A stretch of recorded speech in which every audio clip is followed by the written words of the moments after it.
André Pauchan, professeur de mathématiques au Caire dans les années 30, s'est vu un jour remettre cette extraordinaire photo, prise par hasard par la Royal Air Force un soir de l'équinoxe d'automne. Elle montrait la face sud de la Grande Pyramide exactement divisée en deux parties, une moitié dans l'ombre et l'autre dans la lumière. Ceci est uniquement dû au creusement des faces, car lorsque le soleil franchit les angles de la pyramide, durant quelques secondes seulement, la face sud est visuellement divisée en deux. Et il n'y a que 2 moments dans l'année où ce phénomène se produit. Les jours d'équinoxe, jour où le soleil se lève plein est. André Pauchan va lui-même vérifier en prenant ces 3 photos en procédé infrarouge le 21 mars 1934.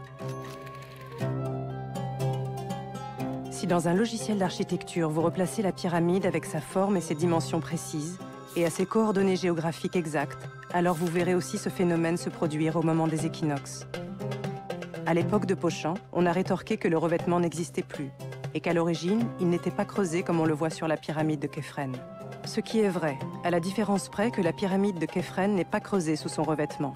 Alors on a dit, et on dit encore de nos jours, que ce creusement des faces de la Grande Pyramide n'était pas volontaire.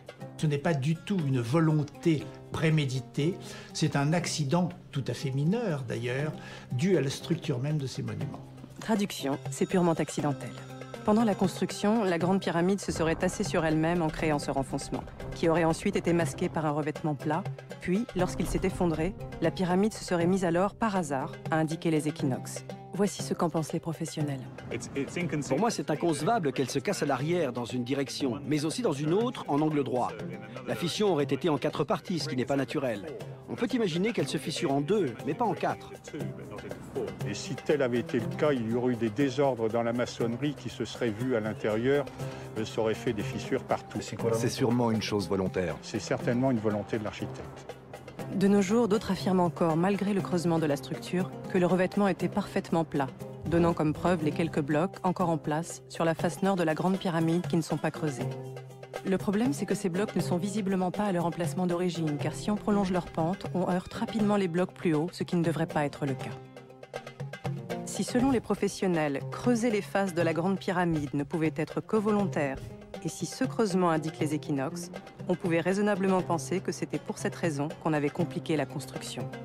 Mais évidemment, aucun égyptologue ne voulait le reconnaître, car cela revenait à admettre qu'en construisant la Grande Pyramide à cet endroit précis, avec cette forme précise et ces dimensions, elle produirait ce phénomène au moment des équinoxes, ce qui est difficilement explicable au vu des outils rudimentaires dont les bâtisseurs disposaient.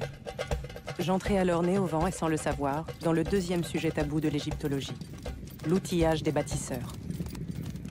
À côté de la Grande Pyramide, on voit cette terrasse de pierre noire, reléguée au rang de table de pique-nique pour les touristes, et à laquelle personne n'accorde vraiment d'intérêt. À tel point qu'y pointer sa caméra entraîne aussitôt la suspicion de la police. Et pourtant, voici ce qu'un œil averti peut y découvrir. Des parties brutes et des parties polies, des stries, des sillons et des entailles.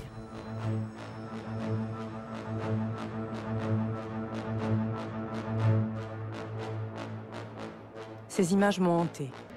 Plus tard, sur d'autres sites égyptiens de la même époque, on m'a montré ces trous. Vous vous demanderez probablement ce qu'ils ont de particulier. Eh bien, sachez qu'ils ressemblent à s'y méprendre à ceux que l'on fait de nos jours avec ce genre de machines, à la différence près qu'ils sont coniques et creusés de sillons que personne n'est encore parvenu à reproduire et à expliquer avec des moyens simples. Quand on commence à se poser des questions sur l'outillage, tôt ou tard, on arrive à l'artisanat égyptien. Celui qui m'a intéressé, c'est le plus ancien que nous ayons retrouvé. Que ces objets soient grands ou petits, leur finition est parfaite, même dans des pierres plus dures que l'acier, qu'on ne possédait pas à l'époque. Savez-vous combien on en a retrouvé ? 40 000 sous la pyramide de Saqqara, donc au tout début de la civilisation égyptienne. Quand j'ai posé la question de savoir comment on les avait faits, on m'a placé ce petit dessin magique sous le nez. Avait-on essayé de reproduire ces objets avec ces techniques? Non, on n'avait pas jugé utile de le faire. Quand j'ai appris que le musée du Louvre les avait analysés, j'en ai profité pour glisser la question lors de l'interview, mais voici ce qu'on m'a répondu. Alors, les analyses auxquelles nous procédons pour l'intérieur des vases concernent le contenu des vases et non pas la technique. Sur les techniques, nous n'avons pas travaillé. Ni eux, ni apparemment personne d'autre. Savoir si tel vase contenait du miel ou du lait me paraît plus qu'anecdotique en regard de cette simple question. Comment avait-on réalisé 40 000 pièces aussi parfaites